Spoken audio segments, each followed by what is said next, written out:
வணக்கம். அனைத்திந்திய அண்ணா திராவிட முன்னேற்றக் கழகம் நடத்திய செயற்குழு கூட்டம் செல்லாது. புதிதாக மீண்டும் ஒரு பிரச்சனையை போட்ட பன்னீர்செல்வம் அவர்கள் வெளியான 13 தீர்மானங்களும் எடப்பாடி பழனிசாமி அவர்களை பாதுகாப்பாக வைத்திருப்பதற்கும் கட்சியிலிருந்து நீக்கப்பட்டவர்களை ஒருபோதும் கட்சியில் மீண்டும் இணைக்க முடியாது.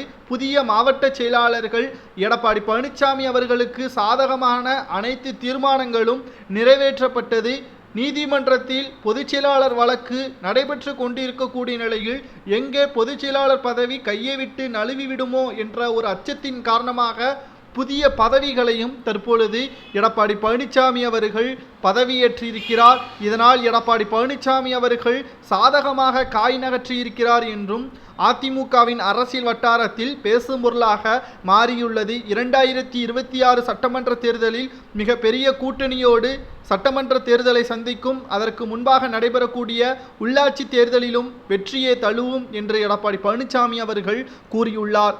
ஆனால் அனைத்திந்திய அண்ணா திராவிட முன்னேற்றக் கழகத்தில் எடப்பாடி பழனிசாமி அவர்கள் கூட்டிய இந்த அவசர செயற்குழு கூட்டம் செல்லாது என்றும் இணை ஒருங்கிணைப்பாளராக இருந்து கொண்டு ஒருங்கிணைப்பாளர் கையெழுத்து இல்லாமல் இந்த செயற்குழு கூட்டம் நடத்தியது செல்லாது என்று மீண்டும் ஒரு வழக்கு ஒன்றை தொடர்ந்துள்ளார் பன்னீர்செல்வம் அவர்கள். இந்த வழக்கானது விசாரணைக்காக திங்கட்கிழமை வரை நடைபெறும் என்றும் செய்திகள் வெளியாகியிருக்கிறது. ஏற்கனவே பல பிரச்சனைகள் அதிமுகவில் தொடர்ச்சியாக நடைபெற்று கொண்டிருக்கக்கூடிய நிலையில் எடப்பாடி பழனிசாமி அவர்களுக்கு எதிராக இந்த விபரீத முடிவு ஏற்பட்டிருக்கிறது.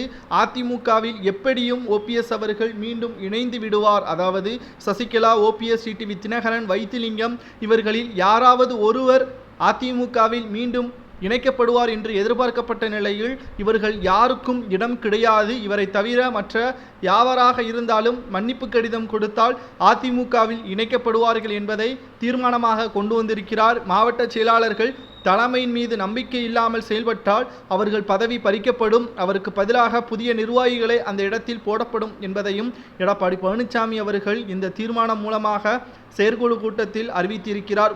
முழுக்க எடப்பாடி பழனிசாமியின் சுயநலமாகத்தான் இந்த செயற்குழு கூட்டம் நடத்தப்பட்டிருக்கிறது. பெரும் எதிர்பார்ப்பை ஏற்படுத்திய செயற்குழு கூட்டம் கடைசியில் எடப்பாடி பழனிசாமிற்கு சாதகமான கூட்டமாகத்தான் பார்க்கப்படுகிறது என்றும் அரசியல் வட்டாரத்தில் செய்திகள் வெளியாகியுள்ளது.